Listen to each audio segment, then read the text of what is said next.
I think I was always interested in both the artistic side of things and also problem solving or more technical side. I studied industrial design in London in the early 60s and started my practice there in the late 60s. It occurred to me that it might be good to expand by putting a second office somewhere, and the United States seemed a nice place to do it. I first met Bill, I was at Stanford. He was instantly likable. I didn't have any reason to like him, but I did.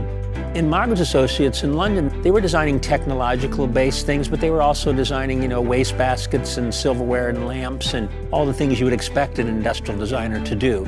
When he started ID2 in the States, it was clear that it was going to be very exciting because these were all kinds of new products that had never been done before. So if you're designing the first laptop computer, you get to decide what a laptop computer in general looks like.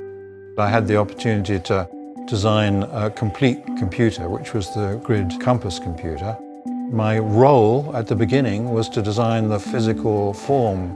But when I had an actual prototype, I was amazed that really everything I'd done wasn't very interesting or important. And that the thing that was really important was what was happening between me and the software behind the screen. My firm, David Kelly Design, was about engineering. We would help industrial design firms, and they'd kind of do what the appearance was and how it might fit together, and then we would do the engineering. And the companies we worked for didn't really want to mitigate the kind of fight between the industrial designer and the engineer. Bill and I had the notion that the client would really appreciate it if we just took care of the whole thing. We described IDEO at the time as kind of full-service ID and engineering. They are absolutely iconic in the field of design thinking and solving problems through design. Most of the firms that I knew about at the time had a person's name on it. But IDEO, because it was a band of friends, had a different approach. The people who were actually doing the work, the designers down in the trenches, were the ones that you wanted to meet with. So it was the notion of a team sport rather than an individual sport from the very first day. In order to design the complete experience, you had to think not just of the physical object, but also the way that object might behave in terms of its user interface or its interaction design. He defined interaction design. He said, look, people are using the computers. The interaction is too human and too important to leave it to the engineers. We should get anthropologists and psychologists to really look at what people want before we start cutting plastic and drawing pictures.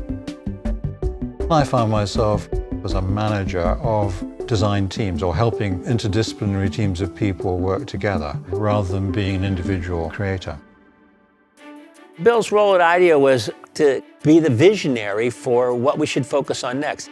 He was really defining what's the future of design. Everything was looked at through this lens of design, no matter what it was. At the new millennium, I thought of myself more as a storyteller. So rather than actually needing to be running these teams, I was more interested in telling people about design. Bill loved design, and I think sharing that love with other young people was important to him. We all love that feeling of being in the flow of making things, and he transferred from designing things to writing books. I thought it'd be interesting to try and explain to people how interaction design has happened. And then, of course, the last was the museum. In 2010, when Bill joined Cooper-Hewitt, it was a really critical moment for the museum. He was able to come to Cooper-Hewitt with a background and experience that was unlike any other museum director.